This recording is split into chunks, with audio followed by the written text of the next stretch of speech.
liyunzira man kana hayya wa yahiqqal qawlu 'alal kafirin. Kata Allah SWT dalam ayat ini, tugas Rasulullah liyunzira man kana hayyan, agar Rasulullah menyampaikan peringatan kepada orang yang hayyan, hidup hatinya.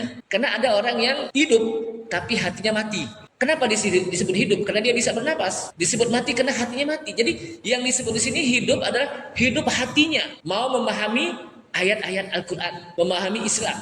Makanya kan ketika kita membaca Al-Quran kan diperintahkan oleh Allah SWT, afala yatadabbaruna al-Quran walau kana min indi ghairillahi lawajadu fihi ikhtilafan katsira. Kenapa mereka tidak mau mentadabburkan Al-Quran? Kalaulah Al-Quran bukan dari sisi Allah Subhanahu wa Ta'ala, niscaya isi Al-Quran itu akan terjadi kontradiksi antara ayat yang satu dengan ayat yang lain. Terjadi apa? Kontradiksi. Antara surat yang satu dengan yang lain akan terjadi kontradiksi, tapi ternyata tidak ada satupun ayat yang saling kontradiksi. Karena Al-Quran min indillah, dari sisi Allah Subhanahu wa Ta'ala. Afala yatadabbaruna al-Quran am ala qulubin aqfaluha. Kenapa mereka tidak mau mentadabburkan Al-Quran? Atau hati mereka mati? Am ala qulubin aqfaluha. Atau hati mereka akfal, tertutup untuk tidak bisa memahami Al-Quran. Nah, disinilah kita diperintahkan kalau kita baca Al-Quran, di samping kita baca, kita perhatikan